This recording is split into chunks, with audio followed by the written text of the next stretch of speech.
வணக்கம். இரவு நேர பிரதான செய்திகளின் ஊடாக நர்மதா சிறையில் முதலில் தலைப்புச் செய்திகள். டெங்கு பரவலை தடுக்க பாடசாலைகளை தயார்படுத்தல், கல்வி அமைச்சு விசேட சுற்றறிக்கை. நுவரெலியா வெளிமடை வீதியில் பாரிய விபத்து, 4 வாகனங்கள் சேதம். இந்தியாவில் டெலிகிராம் செயலிக்கு தடை, மத்திய அரசு அதிரடி. இனி விரிவான செய்திகள். டெங்கு பரவலை தடுக்கும் தேசிய வேலை திட்டத்திற்கு இணையாக நாடளாவிய ரீதியில் உள்ள அனைத்து பாடசாலைகள், முன்பள்ளிகள் மற்றும் கல்வி நிறுவனங்களை இலக்கு வைத்து விசேட டெங்கு ஒழிப்பு வேலை திட்டம் ஒன்றை முன்னெடுப்பதற்கு கல்வி அமைச்சு நடவடிக்கை எடுத்துள்ளது. இதற்கமைய நாளை மறுதினம் இந்த விசேட வேலை திட்டம் நாடளாவிய ரீதியில் முன்னெடுக்கப்பட உள்ளது.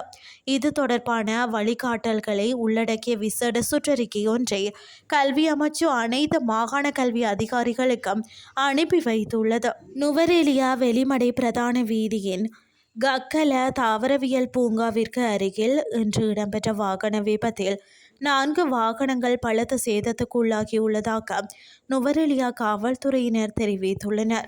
நுவரெலியாவில் இருந்து வெளிமடை நோக்கி பயணித்த பாரவூர்தி ஒன்றின் பிரேக் திடீரென செயலிழந்தமையே இந்த விபத்துக்கு காரணமாகும்.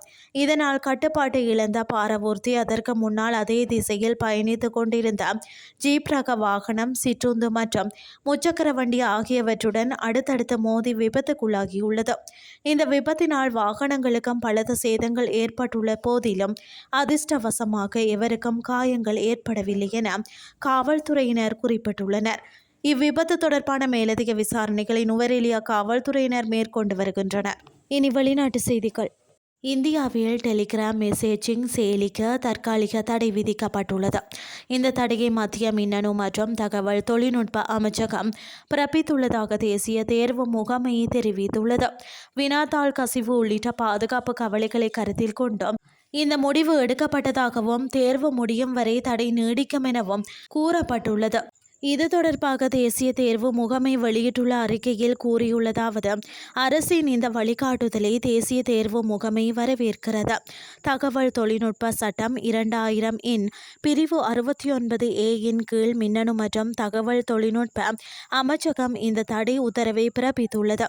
இந்தியாவில் டெலிகிராம் அக்சஸ் நீட் மறுதேர்வு நடைபெற்று முடியும் வரை தடை செய்யப்படுவதாக அதில் தெரிவிக்கப்பட்டுள்ளது.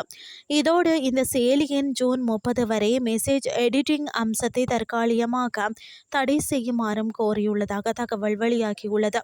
மே 3 நடந்த நீட் தேர்வுகளுக்கான வினாத்தாள் முன்கூட்டியே டெலிகிராம் செயலியில் பரவியதால் தற்போது இந்த தடை உத்தரவு பிறப்பிக்கப்பட்டுள்ளது. செய்திகள் யாவும் நிறைவடைகின்றன.